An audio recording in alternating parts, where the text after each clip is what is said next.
군부대에서 끔찍한 폭행으로 짓밟히고 실명 위기에 처한 막내 여동생을 위해 대한민국 군사력의 최고권위인 별을 단 장군 새오빠가 벌이는 가장 압도적이고 처절한 심판에 대한 이야기입니다. 새벽 4시 30분.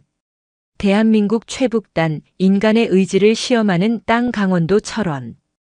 백호사단 신병교육대대의 거대한 막사 안에는 200여 명의 훈련병들이 뿜어내는 젊은 열기와 땀, 미세한 긴장의 냄새가 뒤섞여 있었다. 칠흑 같은 어둠 속 모두가 깊은 잠에 빠져 있는 그 시각. 삼생활관 127번 훈련병 강유라의 눈이 소리 없이 떠졌다. 그녀의 움직임은 마치 잘 짜인 각본처럼 정교하고 은밀했다. 매트리스에서 몸을 일으킬 때도 전투복으로 몸을 갈아입을 때도 마찰음 하나 허용하지 않았다. 그것은 지난 3주간 그녀의 몸에 새겨진 생존의 방식이었다. 그녀는 자신의 그림자를 끌고 생활관 밖으로 나섰다. 산에서 불어오는 새벽바람이 칼날처럼 날카로웠다. 폐부 깊숙이 스며드는 공기는 강철의 냄새를 머금고 있었다. 백호사단의 공기였다. 유라는 어둠 속에서 익숙하게 청소도구함으로 향했다. 차가운 쇠 손잡이를 잡고 빗자루와 걸레를 꺼내들었다. 그리고는 200명이 넘는 인원이 잠들어 있는 100m 길이의 복도를 닦기 시작했다. 이것은 누구도 시키지 않은 그녀만의 의식이었다. 군인 가문의 막내딸. 대한민국 육군 참모차장 한태웅 중장, 군수사령관 한태준 소장, 합참작전차장 한태민 준장. 이름만으로도 전군을 울리는 3명의 장군을 오빠로 둔 여자. 그 사실이 알려지는 순간 자신은 강유라가 아닌 장군 동생으로 불릴 터였다. 모든 노력은 후광이라는 단어 아래 폄하되고 모든 성취는 특혜라는 의심의 눈초리를 받게 될 것이다. 그것만은 견딜 수 없었다. 그래서 그녀는 도망치듯 이곳 가장 혹독하다는 백호사단으로 왔다. 자신의 모든 배경을 지우고 오직 훈련병 강유라로서 자신의 가치를 증명하고 싶었다. 스으그 스으그. 어둠과 정적 속에서 빗자루질 소리만이 규칙적으로 울려 퍼졌다. 그녀는 땀방울 하나하나에 자신의 결의를 담았다. 오빠들의 얼굴을 떠올렸다. 늘 무뚝뚝했지만 누구보다 자신을 아꼈던 첫째 오빠 태웅, 냉철하고 이성적이지만 결정적인 순간에는 늘 든든한 방패가 되어주었던 둘째 오빠 태준, 그리고 어릴 적부터 가장 다정하고 살갑게 자신을 챙겨주었던 막내 오빠 태민까지. 그들의 명성에 누를 끼치지 않기 위해서라도, 아니, 그들을 뛰어넘는 자신만의 길을 만들기 위해서라도 이 악물어야 했다. 청소를 마치고 생활관으로 돌아오자 희미하게 동이 트고 있었다. 유라는 흐트러짐 없는 자세로 자신의 관물대를 정리하고 전투화의 끈을 단단히 조였다. 옷이 정각, 기상나팔 소리가 막사 전체를 뒤흔들었다. 잠에서 깨어난 훈련병들이 좀비처럼 일어나 허둥지둥 몸을 움직이기 시작했다. 유라는 이미 모든 준비를 마친 채 침상 끝에 미동도 없이 앉아 있었다. 점호 시간. 칼날 같은 정적이 연병장을 감쌌다. 신병교육대대 3중대 이소대장 노세리 중위가 매서운 눈으로 훈련병들을 훑쳤다. 그녀의 시선이 유라에게서 잠시 멈췄다. 노세리는 훈련소 입소 첫날부터 유독 유라를 못마땅하게 여겼다. 단정한 용모, 흐트러짐 없는 자세, 그리고 그 무엇에도 주눅 들지 않는 올곧은 눈빛까지. 그녀의 눈에는 그 모든 것이 남자들 앞에서 잘 보이려는 가식으로 보였다. 127번 훈련병. 훈련병. 강. 유. 라. 유라가 복명복창을 외쳤다. 노세리는 유라의 앞으로 다가가 그녀의 전투복 옷깃을 신경질적으로 매만졌다. 아주 각이 살아있네. 호텔리어라도 되시나? 여기가 무슨 패션쇼장인 줄 알아? 튀고 싶어서 안달이 났어 아주. 비꼬는 말투였다. 주변의 훈련병들이 움찔하며 유라와 눈을 마주치지 않으려 애썼다. 부당한 지적이었지만 유라는 그저 입술을 굳게 다물었다. 대꾸는 곧 반항으로 비칠 뿐이라는 것을 이미 학습했기 때문이다. 오전 구보 시간 지옥의 시작을 알리는 것은 이소대 담당 조교 황철규 병장이었다. 그는 훈련병들 사이에서 저승사자로 불렸다. 다부진 체격에 햇볕에 검게 그을린 얼굴, 그리고 늘 무언가를 씹어 죽일 듯한 험악한 표정. 그는 유라가 자신과 눈을 마주치자 미간을 찌푸리며 낮게 으르렁거렸다. 뭘 봐. 그리고는 구보 대열의 맨 앞에 유라를 세웠다. 페이스 조절이 가장 중요한 선두 자리였다. 황철규는 유라의 바로 뒤에 붙어 숨소리까지 감시했다. 유라의 발걸음이 조금이라도 흐트러지거나 숨이 가빠지면 어김없이 그의 군홧발이 유라의 발뒤꿈치를 가볍게 걷어찼다. 명백한 폭력이었지만 자세 교정이라는 교묘한 명분이 있었다. 대가리 받고 뛰나. 전방 주시 안 해. 고함 소리가 귓전을 때렸다. 유라는 이를 악물었다. 숨이 턱까지 차올랐지만 멈출 수 없었다. 여기서 무너지면 노세리와 황철규에게 역시 계집은 안 되라는 말을 듣게 될 터였다. 그것은 자신의 자존심이 허락하지 않았다. 식사 시간은 또 다른 형태의 전쟁이었다. 배식구 앞에서 황철규는 유라의 식판을 보며 비웃음을 흘렸다. 그렇게 깨작깨작 먹어서 훈련은 받겠어? 그러니 비실비실하지. 그 말에 다른 훈련병들은 슬금슬금 유라의 곁을 피했다. 어느새 그녀의 주변은 텅 비어 있었다. 마치 보이지 않는 벽이 쳐진 섬 같았다. 혼자 밥을 삼키는 유라의 등 뒤로 수군거리는 소리가 들려왔다. 소대장님이랑 조교님한테 찍혔대. 뭔가 밉보일 짓을 했겠지. 아무도 그녀에게 이유를 묻지 않았다. 그저 위험한 표적에서 멀어지고 싶을 뿐이었다. 유라는 밥알을 기계적으로 씹었다. 모래를 씹는 것 같았다. 강철의 백호 부대. 그 강철은 동료를 지키는 갑옷이 아니라 약자를 짓밟는 무기처럼 느껴졌다. 하루의 모든 훈련이 끝나고 녹초가 된 훈련병들이 코를 골며 잠에 빠져든 시간. 유라는 또다시 잠들 수 없었다. 그녀는 모두의 총기를 꺼내와 조용히 손질하기 시작했다. 차가운 총열을 닦아내며 그녀는 자신의 마음을 다잡았다. 이곳의 새벽은 얼음장처럼 차가웠고 고립감은 뼈를 시리게 했다. 하지만 괜찮았다. 아직은 견딜 수 있었다. 그녀는 자신의 손에 들린 K2 소총의 차가운 금속을 어루만졌다. 이 총구의 끝에 자신의 증명이 달려있다고 그렇게 믿었다. 그녀의 눈빛은 새벽의 강철처럼 차갑고 단단하게 빛나고 있었다. 백호사단의 시간은 훈련병들의 의지와는 상관없이 가혹하게 흘러갔다. 강유라를 향한 압박은 날이 갈수록 형태를 바꾸며 정교해졌다. 노세리 소대장은 더 이상 직접적으로 소리치지 않았다. 대신 교묘한 말로 유라를 고립시키는 방식을 택했다. 사격 훈련 시간이었다. 유라는 타고난 집중력과 강한 팔 힘으로 우수한 성적을 냈다. 10발 중 8발을 명중시킨 그녀의 타겟을 확인한 황철규 조교가 못마땅한 표정으로 침을 뱉었다. 그때 뒤에서 훈련을 지켜보던 노세리가 나지막이 말했다. 운이 좋았네. 실전이었으면 넌 이미 죽었어. 관역에 맞힌 게 중요한 게 아니라 내가 전우를 지킬 수 있느냐가 중요한 거야. 저렇게 혼자 튀려고 애쓰는 모습 아주 이기적이야. 군대는 팀이야. 127번 훈련병. 팀. 그 단어가 유라의 가슴에 비수처럼 박혔다. 팀이 되기 위해 누구보다 노력하고 있었지만 정작 팀에서 그녀를 밀어내는 것은 지휘관 자신이었다. 노세리는 유라의 성적이 좋을수록 개인 플레이라 비난했고 조금이라도 부진하면 여군의 한계라며 동기들 앞에서 공개적으로 망신을 줬다. 공주님, 온실 속 화초 같은 비아냥은 어느새 그녀를 따라다니는 공식적인 별명이 되었다.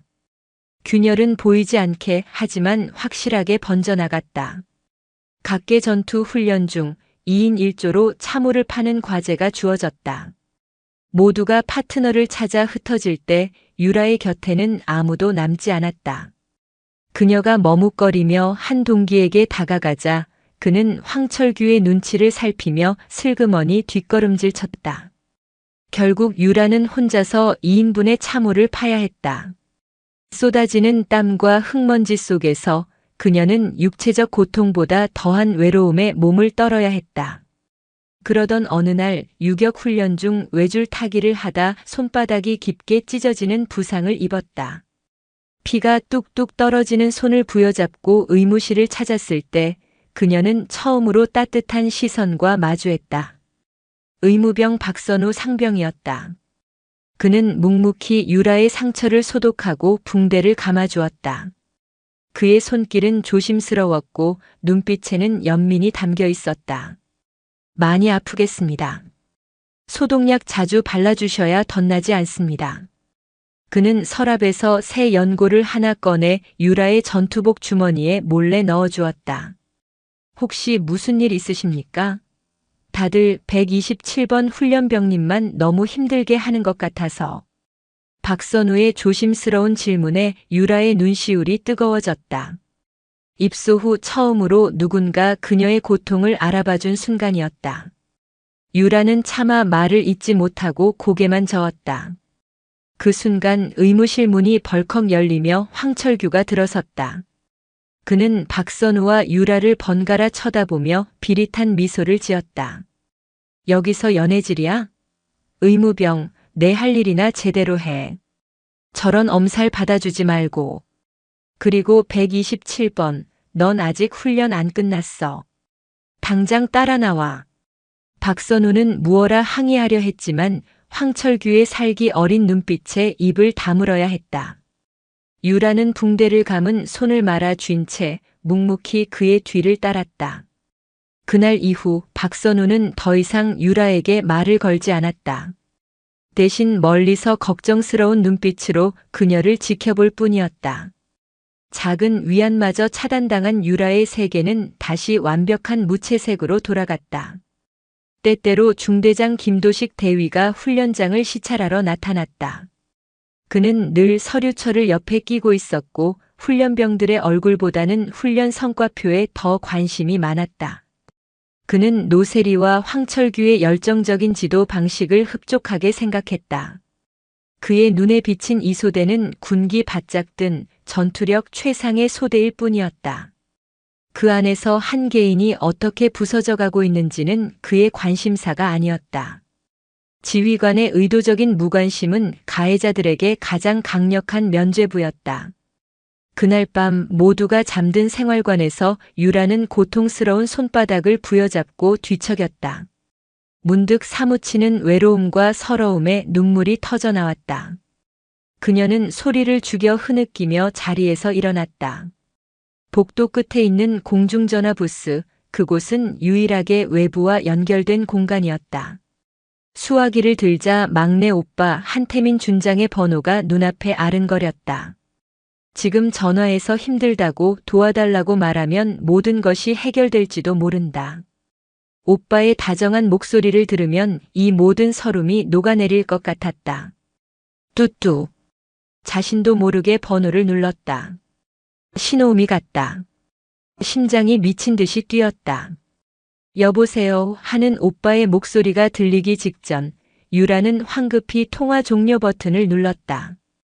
그리고는 수화기를 제자리에 내려놓고 거친 숨을 몰아쉬었다. 안 돼. 여기서 무너지면 안 돼. 이것은 나 자신과의 싸움이다. 오빠들의 힘을 빌리는 순간 나는 영원히 장군의 동생으로 남게 될 것이다. 그녀는 전화부스 유리에 비친 자신의 초라한 모습을 보았다. 눈물과 땀으로 얼룩진 얼굴. 하지만 그 눈빛만은 아직 죽지 않았다. 오히려 더 독하게 타오르고 있었다. 다음 날 아침 중대 게시판에 새로운 공고가 붙었다. 공지 차주 지옥주헬 위크 종합기동훈련 실시 안내. 일주일간 진행될 훈련의 상세 내용이 빼곡하게 적혀 있었다. 완전 군장 산악행군, 야간 독도법, 생존 훈련, 그리고 마지막 날의 종합 장애물 극복까지. 훈련병들 사이에서 나직한 탄식이 터져나왔다. 하지만 유라는 그 공고문을 읽으며 오히려 입술을 깨물었다. 좋다. 이게 마지막 관문이다. 이 지옥주만 내 힘으로 통과하면 그 누구도 나를 무시하지 못할 것이다. 그녀의 등 뒤로 황철규 조교가 악마 같은 미소를 지으며 그녀를 지켜보고 있었다는 사실을 그때의 유라는 알지 못했다. 보이지 않던 균열은 이제 파국을 향해 소리내어 갈라지고 있었다. 지옥은 실제했다. 숨막히는 폭염이 아스팔트마저 녹일 듯한 여름날, 백호사단 지옥주 훈련은 그 이름값을 톡톡히 해냈다. 25kg 완전 군장은 어깨를 파고들었고 등줄기를 타고 흐르는 땀은 쉴 새 없이 눈으로 흘러들어 시야를 흐렸다. 훈련병들은 마치 기계처럼 그저 앞사람의 발뒤꿈치만 보고 걸었다. 강유라는 대열의 선두에서 묵묵히 걸음을 옮겼다. 그녀에게는 분대 통신을 책임지는 PRC의 999K 무전기가 추가로 지급되었다. 구형인데다 무게까지 상당해 가만히 서 있기만 해도 어깨가 빠질 것 같았다. 하지만 유라는 신음소리 한 번 내지 않았다. 그녀의 인내는 황철규 조교의 신경을 더욱 날카롭게 긁어댔다. 사건은 훈련 넷째 날 가장 험준하다는 악어봉 능선을 통과할 때 터졌다. 가파른 오르막길을 오르던 중 유라가 짊어진 무전기에서 치지직 하는 소음과 함께 통신이 끊겼다. 그녀가 당황하며 장비를 점검하려던 순간 등 뒤에서 불호령이 떨어졌다. 127번. 또 너야. 황철규였다. 그는 성큼성큼 다가와 유라의 어깨를 거칠게 밀쳤다. 이 중요한 시점에 통신 두절. 내가 또 무슨 수작을 부린 거야. 장비 하나 제대로 관리 못해? 이따위 정신 상태로 전쟁이라도 나면 분대원들 다 죽일 셈이냐. 아닙니다. 아무것도 만지지 않았습니다. 장비가 노후되어 그런 것 같습니다. 유라가 항변했지만 황철규의 귀에는 들리지 않았다. 그는 유라의 말을 기다렸다는 듯이 오히려 더 큰 소리로 외쳤다. 말대꾸? 이게 지금 조교한테 말대꾸를 해? 좋다. 내년 하나 때문에 분대 전체가 얼마나 고통받는지 똑똑히 보여주마. 전원 행군 중지. 하던 거 전부 멈춰. 그의 고함에 지친 몸을 이끌던 분대원들이 일제히 멈춰섰다. 그들의 얼굴에는 유라를 향한 원망이 가득했다. 황철규는 유라의 멱살을 잡아 끌고는 능선 위 햇볕이 그대로 내리쬐는 평평한 자갈밭으로 향했다. 자결하는 태양에 달궈진 자갈들이 아지랑이를 피워 올리고 있었다. 엎드려 뻗쳐. 명령은 얼음처럼 차가웠다. 유라는 이를 악물고 그의 명령에 따랐다. 손바닥에 닿는 자갈의 감촉이 불에 댄 듯 뜨거웠다. 땀이 비오듯 쏟아져 눈을 뜰 수 없었다. 팔이 부들부들 떨리고 온몸의 근육이 비명을 질렀다. 하지만 그녀는 버텼다. 여기서 무너지면 끝이라는 생각뿐이었다. 유라의 침묵은 황철규의 남은 이성마저 불태웠다. 그는 훈련병들 앞에서 자신의 권위가 도전받았다고 느꼈다. 끈질기게 버티는 유라의 모습에서 그는 통제 불가능한 무언가에 대한 분노를 느꼈다. 독한 년. 그 눈빛이 마음에 안 들어. 나지막이 읊조린 황철규가 유라의 옆구리를 군홧발로 걷어찼다. 컥하는 소리와 함께 유라의 몸이 옆으로 쓰러졌다. 숨을 쉴 수 없었다. 하지만 그것은 시작에 불과했다. 이성을 잃은 황철규가 쓰러진 유라에게 다가가 그녀의 머리를 향해 군화 앞굽을 들어 올렸다. 주변의 훈련병들이 경악하며 얼어붙었다. 이래도 그 잘난 척하는 눈빛을 할 거냐? 퍽. 둔탁한 소리가 산 전체를 울리는 듯 했다. 황철규의 군화가 유라의 머리 측면을 강타했다. 세상이 순간 하얗게 번쩍였다. 고통을 느낄 새도 없었다. 정신 똑바로 차리라고 이 쌍년아. 퍽. 다시 한번, 이번에는 반대쪽 머리였다. 유라의 귀 안쪽에서 뚜둑하는 무언가 찢어지고 부서지는 끔찍한 소리가 들렸다. 왼쪽 귀에서 모든 소리가 사라지고 오직 이명만이 뇌를 관통했다. 오른쪽 눈앞은 온통 붉은색으로 물들었다. 마치 핏빛 커튼이 드리워진 것 같았다. 이 일에도 황철규는 멈추지 않았다. 그는 광기에 사로잡힌 짐승처럼 이미 의식을 잃어가는 유라의 머리를 몇 번이고 더 짓밟았다. 훈련병들은 공포에 질려 아무것도 하지 못했다. 그들에게 황철규는 신이었고 그의 폭력은 거스를 수 없는 천재지변과 같았다. 마지막 충격과 함께 유라의 의식은 깊은 어둠 속으로 가라앉았다. 그녀의 눈앞에 마지막으로 스친 것은 지옥 같은 훈련장의 모습이 아니었다.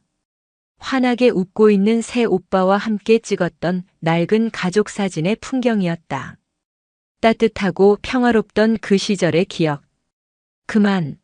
그만하십시오. 정적을 깬 것은 대열의 후미에서 달려온 의무병 박선우의 절규였다. 그는 훈련 내내 불안한 마음에 일부러 삼중대의 뒤를 따르고 있었다. 눈앞의 참상에 그는 이성을 잃고 황철규를 밀쳐냈다. 사람 죽일 일 있습니까? 제정신입니까? 자신의 행동에 잠시 흠칫했던 황철규는 박선우의 외침에 다시 분노가 치밀었다. 하지만 그의 발밑에 인형처럼 늘어져 피를 흘리고 있는 유라의 모습은 그의 광기가 돌이킬 수 없는 선을 넘었음을 명백히 보여주고 있었다. 박선우는 유라의 곁에 무릎을 꿇었다. 그녀의 코와 귀에서는 피가 흐르고 있었고 동공은 초점 없이 풀려 있었다. 그는 떨리는 손으로 그녀의 맥박을 확인했다. 미약하지만 아직은 뛰고 있었다. 박선우는 무전기를 꺼내 다급하게 외쳤다. 여기는 의무병 박선우. 훈련 지역 악어봉 능선. 훈련병 중태 발생. 두부 및 안구 심각한 외상. 즉시 의무 헬기 지원 바란다. 반복한다. 즉시 의무 헬기 지원 바란다. 그의 다급한 외침이 적막한 산속에 메아리 쳤다. 지옥 같던 훈련은 한 사람의 인생을 송두리째 파괴하며 최악의 방식으로 막을 내리고 있었다. 악어봉 능선에 울려 퍼진 의무병 박선우의 다급한 외침은 멎어있던 시간을 다시 움직였다. 굉음과 함께 산 그림자를 가르며 나타난 의무 후송 헬기가 먼지 바람을 일으키며 자갈밭에 내려앉았다. 박선우는 응급처치를 하면서도 계속해서 유라의 상태를 확인했다. 의식은 돌아오지 않았고 동공은 빛에 반응하지 않았다. 끔찍한 예감이 그의 등골을 타고 흘렀다. 헬기 안에서 군의관이 유라의 상태를 보자마자 얼굴이 굳어졌다. 두부 외상에 의한 뇌압 상승이 의심된다. 가장 가까운 민간 대학병원으로 가야 해. 하지만 헬기 조종사는 난감한 표정을 지었다. 규정상 4단 의무대로 먼저 가야 합니다. 거기서 외부 진료 의뢰서가 발급되어야만. 그 사이에 사람 죽으면 책임질 건가? 박선우가 소리쳤지만 규정은 절대적이었다. 헬기는 결국 백호사단 의무대를 향해 기수를 돌렸다. 짧은 비행 시간 동안 박선우는 떨리는 손으로 긴급 후송 소견서를 작성했다. 환자 강유라 훈련 중 발생한 다수의 두부 dun상. 좌측 귀 출혈 및 뇌척 수액 누출 강력 의심. 우측 안구 충혈 및 시신경 손상 가능성. 현 시점 즉각적인 신경외과 및 안과 협진 가능한 3차 의료기관 대학병원으로의 후송이 환자의 생명 및 신체 기능 보존에 필수적임. 그는 자신의 군의관 면허를 걸고 한자 한자 힘주어 써내려갔다. 의무대에 도착하자마자 유라는 응급실로 옮겨졌다. 그리고 지옥이 다시 시작되었다. 소식을 듣고 헐레벌떡 달려온 중대장 김도식 대위의 얼굴은 하얗게 질려 있었다. 그는 유라의 안위 따위는 안중에도 없었다. 그의 머릿속에는 오직 한 단어만이 맴돌았다. 진급. 이 사건이 외부에 알려지는 순간 자신의 군 생활은 끝장이었다. 김도식은 박선우를 자신의 사무실로 불렀다. 그는 애써 침착한 표정을 지으며 박선우의 어깨를 두드렸다. 박상병, 수고 많았네. 많이 놀랐을 텐데. 내가 상황을 들어보니 그냥 훈련 중에 발을 헛디뎌 구르면서 머리를 좀 부딪힌 거라더군. 훈련 중에 흔히 있을 수 있는 일이지. 박선우는 기가 막혔다. 중대장님 아닙니다. 그것은 단순 실족이 아니었습니다. 명백한. 박상병. 김도식의 목소리가 싸늘하게 바뀌었다. 자네 지금 뭘 착각하고 있는 모양인데 이건 우리 삼중대 전체, 나아가 백호사단 전체의 명예가 걸린 문제야. 저 훈련병 하나 때문에 우리 모두가 옷을 벗을 수도 있어. 자네 그걸 원하나? 그는 회유가 통하지 않자 박선우가 내민 소견서를 낚아채 읽기 시작했다. 두부 둔상, 뇌척수액 누출, 시신경 손상 김도식의 얼굴이 흉측하게 일그러졌다. 그는 소견서를 든 손을 부들부들 떨더니 박선우가 보는 앞에서 천천히 힘을 주어 그것을 갈기갈기 찢어버렸다. 치그찌그. 종이가 찢어지는 소리가 박선우의 심장을 찢는 것 같았다. 김도식은 찢어진 종이 조각을 쓰레기통에 던져넣고는 박선우에게 다가와 귓가에 속삭였다. 잘 들어 박상병. 넌 오늘 아무것도 못 봤어. 강유라 훈련병은 산악구보 중 발을 헛디뎌 넘어졌고 그 과정에서 머리에 가벼운 뇌진탕 증세를 보인 거야. 알겠나? 소견서 다시 써. 안전가료 및 경과 관찰 요망이라고. 만약 다른 소리가 새어나가면 내 남은 군 생활이 지옥이 되는 건 물론이고 내가 내 의무 기록까지 손봐서 사회에 나가서도 평생 후회하게 만들어줄 테니까. 그것은 명백한 협박이었다. 서슬 퍼런 위협 앞에 23 의무병의 정의감은 무력했다. 가족의 얼굴, 자신의 미래가 스쳐 지나갔다. 박선우는 결국 떨리는 손으로 펜을 다시 잡았다. 진실은 그렇게 찢겨나가고 거짓이 그 자리를 대신했다.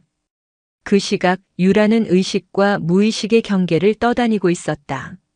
세상은 온통 붉고 검은 소용돌이뿐이었다. 깨질 듯한 두통과 함께 멀리서 오빠들의 목소리가 들리는 것 같았다. 유라야, 괜찮아? 그녀는 대답하고 싶었지만 목소리가 나오지 않았다.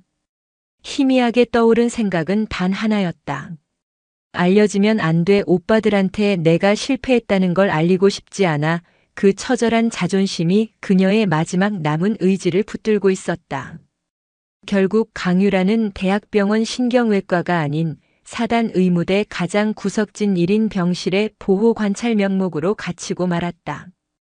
문은 밖에서 잠겼고 그녀의 상태를 아는 이는 김도식의 통제를 받는 몇몇 분이었다. 부서진 빛, 그리고 찢겨진 진실. 거대한 음모의 그림자가 한 젊은 군인의 미래를 집어삼키고 있었다. 강유라가 의무대 차가운 침상에서 고통과 싸우고 있을 때 대한민국 국방의 심장부에서는 세 개의 별이 각자의 궤도를 돌고 있었다. 충남 계룡대 육군본부 지하 벙커. 육군 참모차장 한태웅 중장은 거대한 스크린 앞에 서서 전군 지휘관 화상회의를 주재하고 있었다. 그의 한마디에 전후방 각지의 사단장들이 일제히 자세를 바로잡았다. 그의 눈빛은 전장을 꿰뚫는 매처럼 날카로웠고 목소리는 수만 대군을 호령하는 장수의 위엄이 서려 있었다. 대전 군수사령부. 사령관 한태준 소장은 수십 개의 그래프와 데이터가 떠있는 회의실에서 차세대 군수 보급 시스템 최종 보고를 받고 있었다. 그는 숫자로 전쟁을 읽는 사람이었다. 그의 냉철한 분석과 논리 앞에서는 그 어떤 감언이설이나 변명도 통하지 않았다. 그는 군의 혈액과도 같은 보급을 책임지는 심장이었다. 서울 합동참모본부. 야심한 시각 합참 작전 차장 한태민 준장은 어둠 속에서 빛나는 거대한 작전 상황판을 응시하고 있었다. 최전방 DMZ의 미세한 움직임 하나까지 그의 눈을 벗어날 수 없었다. 세 형제 중 가장 젊고 기민한 그는 정보전의 최전선에 서 있는 군의 신경망이었다. 그들은 잠시 짬을 내어 비공식 메신저로 짧은 대화를 나눴다. 태준 형님, 훈련은 순조로우십니까? 태웅 늘 하던 거지. 자네야말로 골치 아픈 보고서에 파묻혀 있겠군. 태민 막내는 연락 없습니까? 지금쯤 지옥주 훈련 막바지일 텐데. 대단한 녀석입니다. 태웅 그 녀석 성격에 어디 먼저 연락할 녀석인가. 끝나고 나면 아주 새까매져 있겠지. 자랑스럽다. 짧은 대화 속에 동생을 향한 대견함과 애정이 묻어났다. 그들은 유라가 험난한 훈련을 이겨내고 더욱 단단해져 돌아올 것이라 믿어 의심치 않았다. 자신들의 동생이니까. 비극의 서곡은 아주 사소한 시스템 오류에서 시작되었다. 백호사단 의무대의 군수 담당관이 강유라라는 이름을 숨긴 채 긴급 의약품을 청구하는 과정에서 벌어진 일이었다. 그는 뇌압 강화제인 만니톨, 안압 강화제인 아세타조라미드 등 일반 부대에서는 거의 쓰지 않는 전문 의약품 목록을 낡은 내부 시스템에 입력했다. 그런데 최근 업그레이드된 국방군수통합 시스템의 버그가 이 비정상적인 약품 청구 목록을 출처 불분명 긴급 요청으로 분류해버렸다. 그리고는 합참의 군수 담당 라인, 즉 한태민 준장의 직속 부하인 한소령의 메일함으로 그 데이터를 전송해버렸다. 야근 중이던 한소령은 스팸 메일함을 정리하다가 우연히 그 보고서를 발견했다. 발신 백호사단 의무대 제목 승인 반려된 긴급 의약품 재요청. 호기심에 파일을 열어본 그는 고개를 갸웃했다. 환자 정보는 삭제되어 있었지만 요청된 의약품 목록은 야전 병원이 아니라 종합병원 외과에서나 돌법한 것들이었다. 그는 이것이 시스템 오류일 수도 있지만 혹시 모를 최전방 부대의 특이 상황일 수도 있겠다고 판단했다. 그는 보고서를 한태민 준장에게 전달하며 메모를 남겼다. 차장님, 백호사단에서 올라온 특이 요청입니다. 단순 버그로 보이나 내용이 심상치 않아 보고드립니다. 새벽 2시 잠시 눈을 붙이려던 한태민 준장은 무심코 그 메일을 열었다. 그리고 약품 목록을 보는 순간 그의 온몸의 피가 차갑게 식었다. 군의관 출신이었던 그는 그 약들이 어떤 상황에 쓰이는지 누구보다 잘 알고 있었다. 두부 외상, 뇌출혈, 안구 손상 최악의 상황들이 머릿속을 스쳐 지나갔다. 심장이 쿵쾅거렸다. 그는 즉시 백호사단 지휘통제실로 전화를 걸었다. 최대한 평온한 목소리로 안부를 묻는 척 훈련 상황을 점검했다. 혹시 훈련 중에 부상자는 없었나? 아, 예. 준장님. 경미한 부상자들이야 늘 있습니다만 특별한 사항은 없습니다. 아, 여군 훈련병 하나가 산에서 굴러서 가벼운 뇌진탕으로 의무대에서 쉬고 있는 정도입니다. 가벼운 뇌진탕. 한태민 준장의 머릿속에서 경고등이 울렸다. 가벼운 뇌진탕 환자에게 뇌압 강화제를 쓴다고. 앞뒤가 맞지 않았다. 그는 자신의 권한을 이용해 사단 인사 행정 서버에 직접 접속했다. 그리고 현재 의무대에 격리된 인원의 명단을 확인했다. 훈련병 강유라. 소속 3중대. 상태 안정가료 중. 강. 이우. 라. 모니터에 떠오른 동생의 이름을 보는 순간 세상의 모든 소리가 멎는 듯 했다. 그는 떨리는 손으로 보안 단말기의 수화기를 들었다. 분노가 치밀어 올랐지만 목소리는 얼음장처럼 차가웠다. 첫 번째 전화는 둘째 형 한태준 소장에게, 두 번째 전화는 큰형 한태웅 중장에게 연결되었다. 형님, 접니다. 유라에게 무슨 일이 생긴 것 같습니다. 수화기 너머로 형들의 숨막히는 침묵이 흘렀다. 대한민국에서 가장 강력한 세 형제의 분노가 조용히 잠에서 깨어나고 있었다. 별들의 속삭임은 끝났다. 이제 곧 거대한 분노의 서곡이 울려 퍼질 차례였다. 새벽 3시. 대한민국 국방을 움직이는 세 개의 지휘실이 하나의 보안 화상회의 라인으로 연결되었다. 모니터에 나타난 세 장군의 얼굴은 분노와 비통함으로 굳어 있었다. 막내 한태민이 떨리는 목소리로 지금까지 파악한 정황을 모두 보고했다. 공식 보고와 실제 정황의 끔찍한 불일치. 그것은 단순한 실수를 넘어선 명백한 은폐의 증거였다. 이 개새끼들이. 늘 냉철함을 잃지 않던 둘째 한태준의 입에서 거친 욕설이 터져나왔다. 그는 즉시 군수사령부 정보분석팀에 지시를 내렸다. 지금 당장 백호사단 의무대 서버를 포함한 모든 행정망에 최근 72시간 데이터 로그를 덤프해 삭제된 파일, 수정된 기록까지 전부 복원한다. 내 허가 없이는 누구도 접근하지 못하게 모든 라인을 차단해. 맏형 한태웅은 핏발선 눈으로 허공을 응시했다.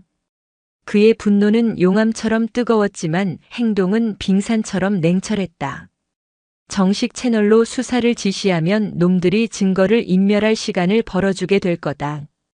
우리가 직접 가야 해. 누구도 예상하지 못하는 방식으로, 누구도 막을 수 없는 속도로. 그의 말에 동생들이 고개를 끄덕였다. 이것은 더 이상 한 가족의 복수가 아니었다. 군이라는 거대한 이름 아래 골마 터진 환부를 도려내는 대수술이어야 했다. 한태준의 정보분석팀에서 첫 번째 보고가 올라왔다. 백업 서버에서 복원된 박선우 상병이 최초에 작성했다가 삭제된 소견서의 조각 파일이었다. 다수의 둔상, 외부 충격, 고의적 폭행 의심. 그리고 그 파일을 삭제한 직후 단순 실족, 경미한 뇌진탕으로 수정된 보고서를 올린 IP 주소는 중대장 김도식 대위의 사무실로 특정되었다. 퍼즐 조각이 맞춰지자 분노는 고요한 확신으로 바뀌었다. 한태웅 중장이 결심을 굳혔다. 작전을 개시한다. 작전명은 병력. 마른 하늘에 떨어지는 벼락처럼 놈들의 머리 위로 직접 강림한다. 계획은 신속하고 대담하게 수립되었다. 첫째, 동시 강습. 3명의 장군이 각기 다른 부대에서 3대의 헬기를 타고 정확히 같은 시각에 백호사단 연병장에 착륙한다. 이는 사단 지휘부에 대응할 틈을 주지 않고 사건의 지휘권이 이미 육군 최상층부로 넘어왔음을 시각적으로 각인시키기 위함이다. 둘째, 합법적 통제. 한태웅은 즉시 국방부 감찰실장에게 직통 전화를 걸었다. 그는 가장 신이 많은 동기이자 군내 그 어떤 외압에도 흔들리지 않는 강직한 인물이었다. 강 장군, 나 한태웅이네. 육군 참모차장의 직권으로 백호사단에 대한 즉각적인 어급 감찰을 요청하네. 살인 미수와 지휘계통에 의한 사건 은폐의 구체적인 증거를 확보했네. 자네의 최정예 감찰팀을 이끌고 나와 함께 이동해주게. 이건 명령이자 부탁이네. 이 통화 한 통으로 그들의 모든 행동은 사적 복수가 아닌 공식 감찰 활동이라는 누구도 반박할 수 없는 명분을 얻었다. 셋째, 완전한 장악. 헬기 착륙과 동시에 감찰팀이 부대의 모든 통신망을 차단하고 사건 관련자 전원 황철규, 노세리, 김도식을 현장에서 즉시 구금 격리한다. 모든 증거를 확보하고 현장에서 모든 진실을 밝혀낸다. 작전 계획이 완성되자 세 형제는 말없이 서로의 얼굴을 바라보았다. 그들의 눈에는 동생을 향한 애끓는 마음과 군을 바로 세우겠다는 강철 같은 의지가 함께 서려 있었다. 새벽 4시. 어둠이 가장 짙게 깔린 시간. 서울 용산 국방부 헬리패드. 검은색 지휘 헬기의 육중한 로터가 돌기 시작했다. 한태민 준장은 전투복 위에 방탄조끼까지 껴입은 채 굳은 얼굴로 헬기에 올랐다. 대전 군수사령부 비행장. 한태준 소장은 자신의 지휘 헬기에 오르며 부관에게 단 한마디를 남겼다. 향후 48시간 모든 회의를 취소하게. 나는 지금 군의 쓰레기를 청소하러 간다.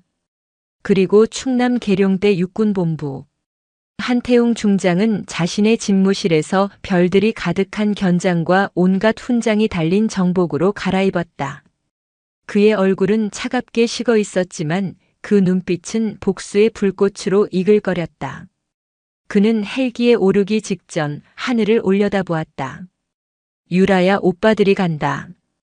굉음과 함께 대한민국 육군의 심장부 세 곳에서 세 대의 블랙호크 헬기가 동시에 어둠을 뚫고 솟아올랐다. 프로펠러가 가르는 바람은 분노의 울부짖음과 같았다. 세 개의 검은 그림자는 상공에서 하나의 편대를 이루어 한 점을 향해 날아가기 시작했다. 그들의 목적지는 단 하나. 강원도 철원 감히 하늘의 별을 짓밟은 자들이 잠들어 있는 백호사단이었다. 거대한 폭풍이 잠든 호랑이의 아가리 속으로 날아들고 있었다. 지옥주가 끝난 백호사단의 아침은 탈진한 평화로 가득했다. 훈련병들은 녹초가 된 몸을 이끌고 아침 식사를 마쳤고 간부들은 주말 외박 생각에 잠시나마 긴장을 풀고 있었다. 신병교육대대 본부 사무실 김도식 대위는 만족스러운 미소로 커피를 마시고 있었다. 그의 옆에서 노세리 중위는 손톱을 매만졌고 황철규 병장은 창밖을 보며 흡족한 표정을 지었다. 강유라를 의무대에 격리시킨 후 단순 실족으로 보고는 완벽하게 처리되었다.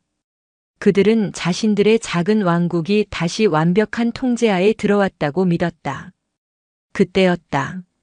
처음에는 아주 희미하게 땅이 울리는 듯한 저음이 들려왔다. 지진인가? 몇몇이 창밖을 내다보았다.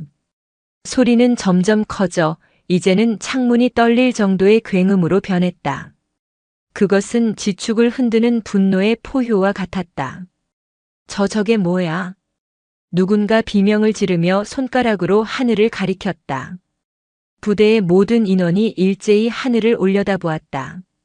사단 뒤편의 험준한 산 능선 위로 검은 점 3개가 나타났다.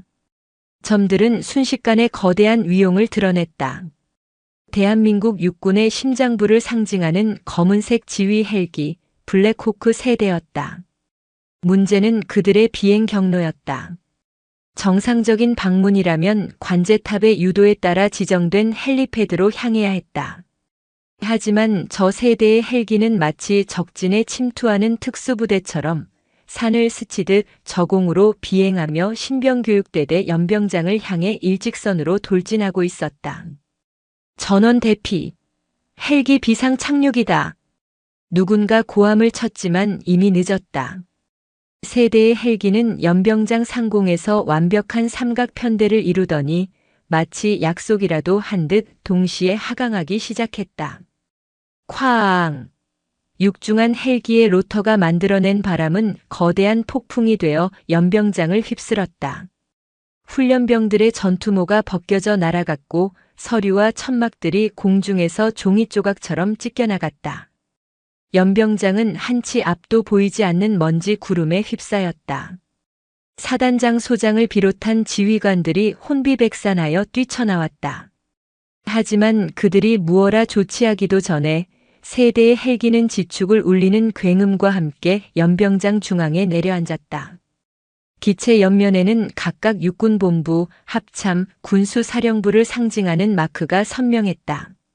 먼지 구름이 서서히 가라앉자 가장 먼저 중앙 헬기의 문이 열렸다. 그 안에서 한 남자가 내렸다. 먼지 하나 묻지 않은 완벽한 정복, 어깨에는 대한민국 육군의 두 번째 서열임을 증명하는 3개의 별인 가슴에는 조국의 역사가 새겨진 훈장들이 번뜩이고 있었다. 육군 참모차장 한태웅 중장이었다. 좌측 헬기에서는 얼음처럼 차가운 표정의 한태준 소장이, 우측 헬기에서는 금방이라도 뛰쳐나갈 듯한 맹수의 눈빛을 한 한태민 준장이 내렸다. 그리고 그들의 뒤를 따라 국방부 직할 감찰 완장을 찬 헌병들이 일사불란하게 달려나와 헬기 주변의 방어선을 구축했다. 사단장이 넋이 나간 얼굴로 달려와 거수 경례를 붙였다. 충, 성. 참모 차장님, 이게 어찌 된 일입니까? 예고도 없이. 한태웅은 그의 경례를 받는 둥 마는 둥 그를 스쳐 지나갔다. 그는 연병장 단상에 성큼성큼 올라가 마이크를 움켜쥐었다. 그의 목소리는 PA 시스템을 타고 겁에 질린 부대원 전체의 뇌리에 망치처럼 박혔다. 백호 사단장은 듣고 있나? 예, 차장님. 지금 즉시 신병교육대대 소속 전 병력을 이 연병장에 집합시키도록. 간부, 훈련병, 취사병, 기관병 할 것 없이 단 한 명의 열외도 허용하지 않는다. 5분 주겠다. 실시. 거역할 수 없는 명령이었다. 부대는 거대한 혼란에 빠졌다. 훈련병들과 간부들이 허둥지둥 연병장으로 달려나와 도열했다. 황철규, 노세리, 김도식도 어리둥절한 표정으로 대열에 섞여 있었다. 대체 무슨 일이지? 높은 분들 정기 시찰인가? 그들은 아직 사태의 본질을 전혀 파악하지 못하고 있었다. 모두가 집결하자 한태웅은 연병장을 천천히 둘러보았다. 수백 명의 얼굴들을 훑던 그의 시선이 마침내 한 곳에 멎었다. 김도식, 노세리, 그리고 황철규. 세 사람의 얼굴에 그의 시선이 모처럼 박혔다. 세 사람은 자신들도 모르게 몸을 움츠렸다. 한태웅이 다시 마이크를 잡았다. 연병장에 내려앉은 정적은 너무나 무거워 모두의 숨을 짓눌렀다. 나는 오늘 육군 참모 차장의 자격으로 이 자리에 온 것이 아니다. 웅성거림이 파도처럼 번져나갔다. 나는 오늘 한 명의 오빠로서, 형으로서 이 자리에 섰다. 모두가 의아한 표정으로 그를 쳐다보았다. 김도식의 얼굴에 처음으로 불안의 그림자가 스쳤다. 이 부대 3중대 2소대 소속 강유라 훈련병. 한태웅의 목소리가 한자 천둥처럼 울려 퍼졌다. 그 아이가 바로 우리 세 형제의 이 세상에 단 하나뿐인 막내 여동생이다. 순간 연병장의 모든 공기가 얼어붙었다. 시간마저 멈춘 듯 했다. 수백 명의 병사들이 내쉬는 숨이 하나의 거대한 충격파가 되어 퍼져나갔다. 김도식의 손에서 들고 있던 서류철이 바닥으로 떨어졌다. 노세리의 얼굴은 새하얗게 질려갔고 황철규의 두 다리는 사시나무처럼 떨리기 시작했다. 그들의 작은 왕국을 지탱하던 하늘이 무너져 내리고 있었다. 아니, 하늘이라 믿었던 것이 사실은 언제 터질지 모르는 뇌운이었음을 그들은 이제야 깨달았다. 마른 하늘에 내리꽂힌 거대한 벼락, 작전명 병력은 그렇게 시작되고 있었다. 한태웅 중장의 폭탄 선언이 남긴 충격은 연병장을 지배했다. 그 어떤 소음도 허락되지 않는 절대적인 침묵 속에서 감찰실 헌병들이 움직이기 시작했다. 그들은 한치의 망설임도 없이 대열 속의 김도식, 노세리, 황철규에게 다가가 양옆을 막아섰다. 김도식 대위, 노세리 중위, 황철규 병장. 폭행, 직권 남용, 허위 보고 및 사건 은폐 혐의로 즉시 신병을 확보한다. 세 사람은 지금부터 묵비권을 행사할 수 있으며 헌병의 말이 끝나기도 전에 황철규의 다리가 풀려 그대로 주저앉았다. 노세리는 믿을 수 없다는 듯 고개를 저으며 헛웃음을 터뜨렸다. 오직 김도식만이 파랗게 질린 얼굴로 이것이 현실임을 받아들이려 애쓰고 있었다. 한태웅은 단상에서 내려와 그들 앞에 섰다. 그의 눈에는 경멸이나 분노가 아닌 깊이를 알 수 없는 차가운 슬픔이 담겨 있었다. 너희들이 내 동생에게 무슨 짓을 했는지 이제부터 여기서 모두가 보는 앞에서 밝혀낼 것이다. 연병장 한쪽에 즉석 지휘본부가 차려졌다. 이것은 밀실에서 이루어지는 조사가 아니었다. 억압받고 침묵했던 모든 이들이 지켜보는 가운데 진행되는 공개적인 진실 규명이었다. 의무병 박선우 상병. 앞으로 나오도록. 한태민 준장이 나지막이 불렀다. 대열 뒤편에서 떨고 있던 박선우가 비틀거리며 앞으로 걸어 나왔다. 그는 세 장군과 수백 명의 병사들 앞에 서자 공포에 질려 고개를 들지 못했다. 그런 그에게 다가간 것은 둘째 한태준 소장이었다. 그는 박선우의 어깨에 손을 얹고 조용하지만 단호한 목소리로 말했다. 박선우 상병. 두려워하지 마라. 지금부터 자네의 신변은 대한민국 육군본부가 완벽하게 보장한다. 의무병으로서 한 명의 인간으로서 자네가 보고 듣고 겪은 모든 진실을 말해주게. 그 말에 박선우는 고개를 들었다. 그의 눈에는 눈물이 가득 고여 있었다. 그는 더 이상 비겁자가 되기를 거부했다. 그는 자신의 전투복 주머니 깊숙한 곳에서 소중하게 간직해온 구겨지고 찢어진 종이 조각들을 꺼내 들었다. 이것은 제가 최초에 작성했던 강유라 훈련병의 소견서입니다. 떨리는 목소리가 연병장에 울려 퍼졌다. 그는 그날 악어봉에서 있었던 황철규의 무자비한 폭행을 피를 흘리며 쓰러져 가던 유라의 모습을 생생하게 증언했다.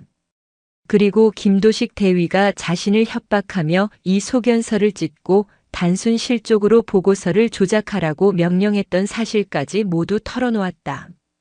저는 군인이기 이전의 의무병입니다. 하지만 저는 환자를 지키지 못했습니다. 죄송합니다. 정말 죄송합니다. 박선우는 무릎을 꿇고 오열했다. 그의 울음은 억눌렸던 진실의 울음이었고 공포에 굴복했던 자신에 대한 참회의 외침이었다. 그의 용기 있는 증언은 둑을 무너뜨리는 첫 번째 물줄기가 되었다. 한태민 준장이 훈련병들을 향해 외쳤다. 듣고 있는가? 여러분 중 단 한 명이라도 부당한 일을 겪었거나 목격했다면 지금이 말할 때다. 여러분의 용기가 군을 바꾼다. 나와 내 형제들이 여러분을 지킬 것이다. 침묵이 흘렀다. 모두가 서로의 눈치만 살피던 그때 한 훈련병이 비틀거리며 한 걸음 앞으로 나섰다. 유라와 같은 분대 소속이었다. 접었습니다. 황철규 병장님이 강유라 훈련병의 머리를 군화로 짓밟는 것을 똑똑히 봤습니다. 그의 외침을 시작으로 본물이 터졌다. 노세리 소대장님은 항상 계집애라고 부르며 인격을 모독했습니다. 김도식 중대장님은 모든 것을 알고도 모른 척했습니다. 오히려 저희에게 입단속을 시켰습니다. 저도 맞았습니다. 이유 없이 맞았습니다. 연병장은 순식간에 거대한 고해성사의 장으로 변했다. 지난 몇 주간 공포 속에서 억눌려왔던 진실들이 활화산처럼 터져나왔다. 모든 증언이 끝났을 때 맏형 한태웅이 다시 마이크를 잡았다. 그는 훈련병들을 향해 깊이 고개를 숙였다. 미안하다. 지켜주지 못해서 미안하다. 이 나라, 이 군대의 지휘부를 대표해서 너희들이 겪었을 고통과 공포에 대해 진심으로 사죄한다. 그는 고개를 들고 이제는 넋이 나간 3명의 범죄자를 노려보았다. 군복의 명예는 견장에 있는 것이 아니라 자신보다 약한 전우를 지키는 마음속에 있는 것이다. 너희들은 군복을 입을 자격도 이 자리에 서 있을 자격도 없다. 너희들은 군인의 명예를 더럽힌 범죄자일 뿐이다. 그의 선언은 사형 선고와도 같았다.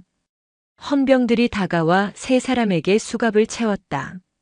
철컥하고 수갑이 채워지는 소리는 부패한 권력의 종말을 알리는 소리처럼 연병장에 선명하게 울려 퍼졌다.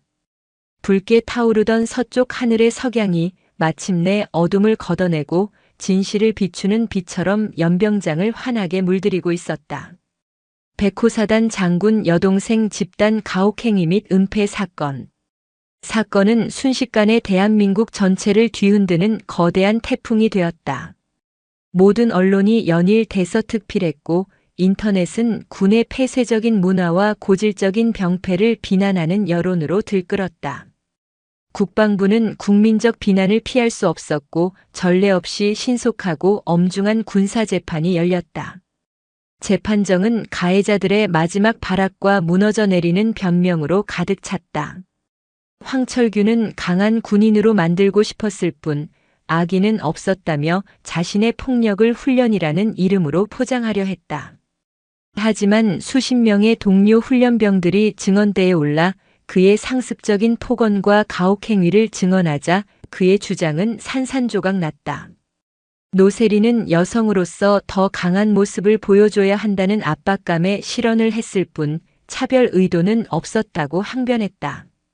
그러나 감찰팀이 복원한 그녀의 개인 SNS와 동료 간부와의 메신저 대화에는 재수 없는 공주님, 군대 물 흐리는 연 등 유라를 향한 노골적인 질투와 혐오가 가득했다. 최후의 보루였던 김도식은 부하들을 아끼는 마음에 사건이 커지는 것을 막으려 했을 뿐이라며 자신의 행동을 지휘관의 고뇌로 미화했다. 하지만 박선우가 내민 찢겨진 소견서 원본과 그가 부대원들에게 입막음을 지시했던 녹취 파일이 공개되자 법정은 싸늘하게 식었다. 그는 부하를 아낀 것이 아니라 자신의 안위와 진급을 아꼈을 뿐이었다. 군사법원은 이례적으로 신속하게 판결을 내렸다. 피고인들은 군의 근간인 전우회와 지휘관의 책무를 배신하고 한 병사의 육체와 영혼을 짓밟았으며 이를 조직적으로 은폐하여 군 전체의 명예를 실추시켰다. 주범인 황철규는 상해 및 직권남용 가혹행위로 징역 15년, 노세리와 김도식은 각각 징역 10년과 12년을 선고받았다. 세 사람 모두 군 복무 기록이 삭제되는 불명예 전역 처분을 받았다. 그들이 평생 목숨 걸었던 군에서 그들의 존재 자체가 지워져 버린 것이다. 하지만 세 형제는 여기서 멈추지 않았다. 이것은 개인에 대한 처벌로 끝날 문제가 아니었다. 이런 비극을 가능하게 한 시스템 자체를 바꾸지 않으면 제2, 제3의 강유라는 언제든 다시 나타날 수 있었다. 사건의 여파로 국회 국방위원회 긴급 청문회가 열렸다. 세 장군은 나란히 증인석에 섰다. 야당 의원들의 날카로운 질타에도 그들은 변명하지 않았다. 오히려 그들은 이 자리를 군 개혁의 출발점으로 삼았다. 맏형 한태웅이 대표로 발언대에 섰다. 존경하는 위원장님 그리고 위원님 여러분.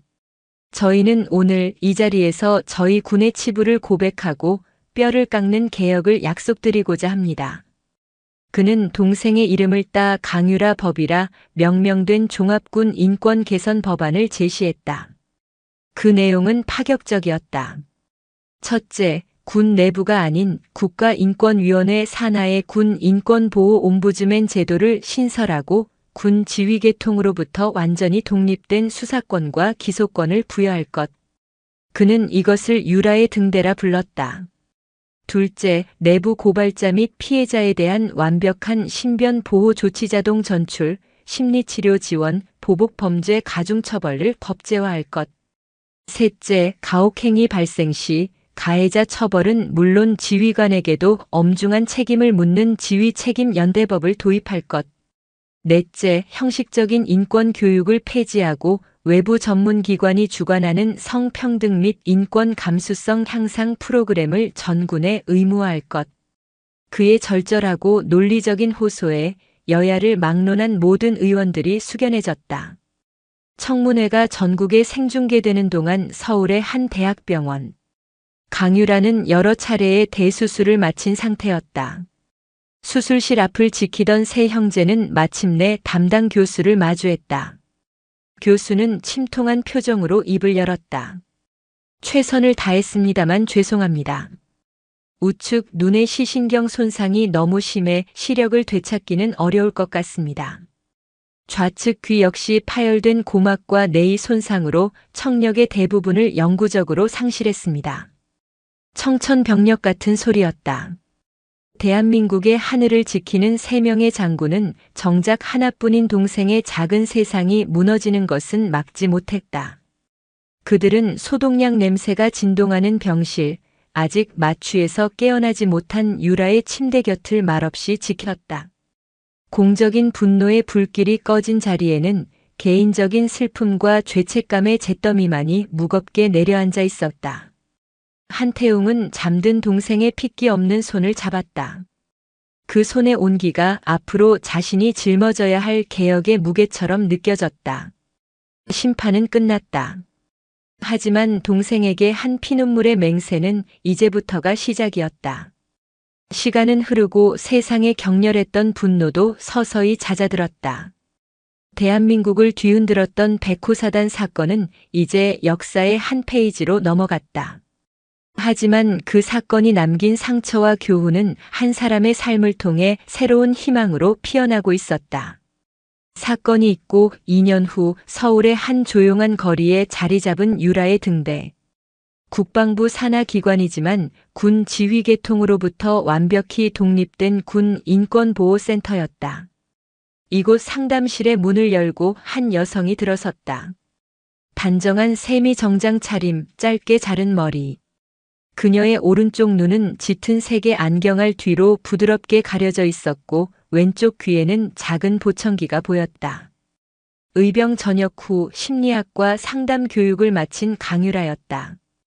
그녀는 더 이상 20살의 훈련병이 아니었다. 고통의 터널을 지나온 그녀의 얼굴에는 그늘 대신 타인의 상처를 알아보는 깊고 고요한 지혜가 서려 있었다. 어서 오세요. 이쪽으로 앉으세요.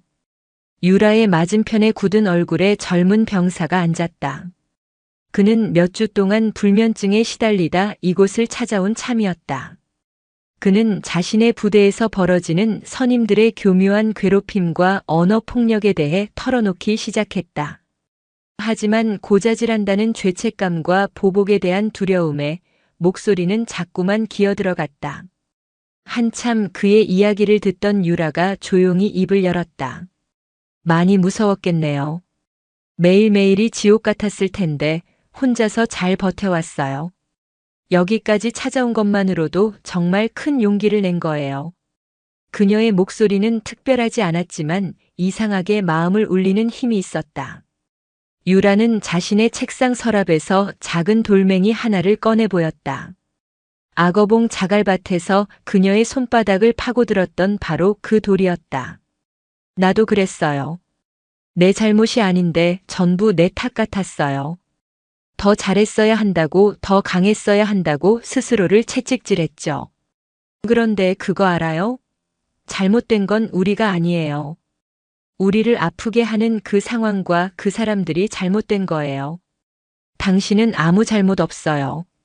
그녀의 한마디에 젊은 병사의 눈에서 참았던 눈물이 폭포수처럼 쏟아졌다. 그는 처음으로 완벽한 이해와 공감을 경험하고 있었다.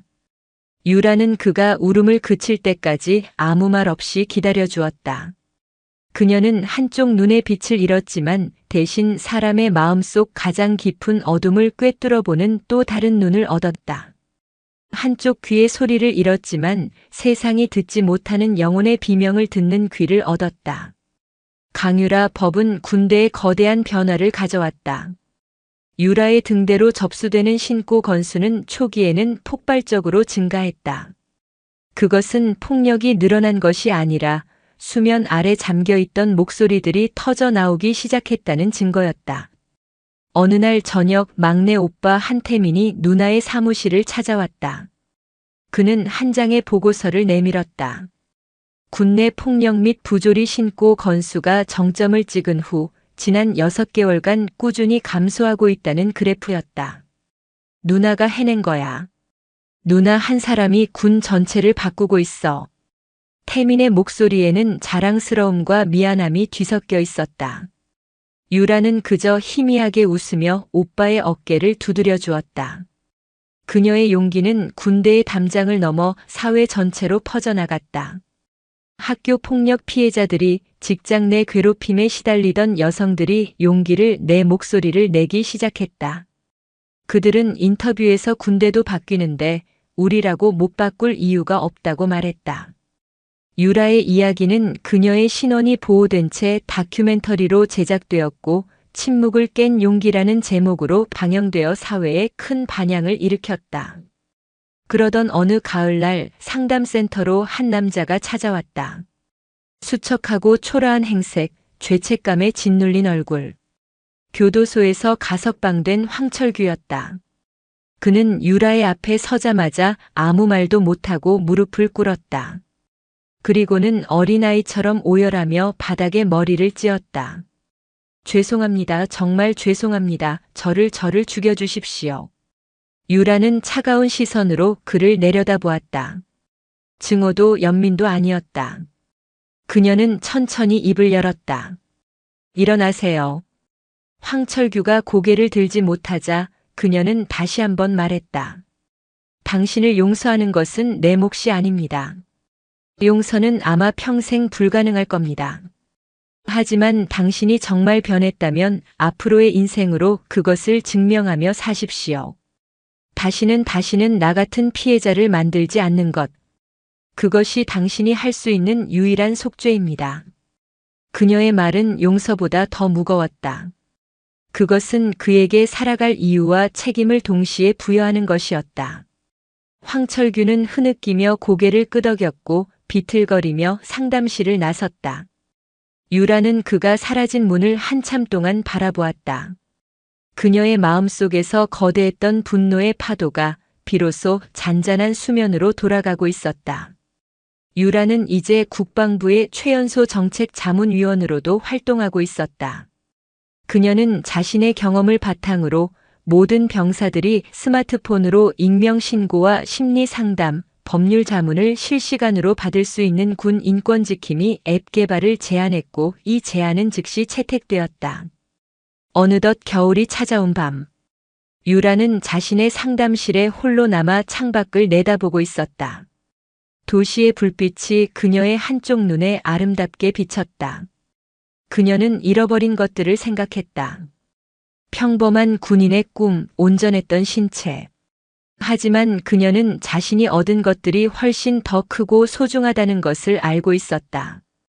그때 그녀의 휴대폰이 작게 울렸다. 오늘 상담했던 그 젊은 병사에게서 온 문자였다. 상담사님 감사합니다. 오늘 처음으로 두 발 뻗고 잠들 수 있을 것 같습니다. 정말 감사합니다. 덕분에 살았습니다. 짧은 메시지에 유라의 입가에 잔잔한 미소가 피어올랐다. 창문에 비친 그녀의 얼굴은 더없이 평화로워 보였다. 한쪽 눈으로 세상을 보고 온 마음으로 사람을 끌어안는 사람. 강유라. 그녀가 시작한 변화의 파동은 결코 멈추지 않을 것이다. 그녀 자신이 바로 이 어두운 세상의 등불을 밝히는 살아있는 유라의 등대였으니까. 그녀가 만들어낸 긍정의 힘은 이제 막 세상을 향해 퍼져나가고 있었다.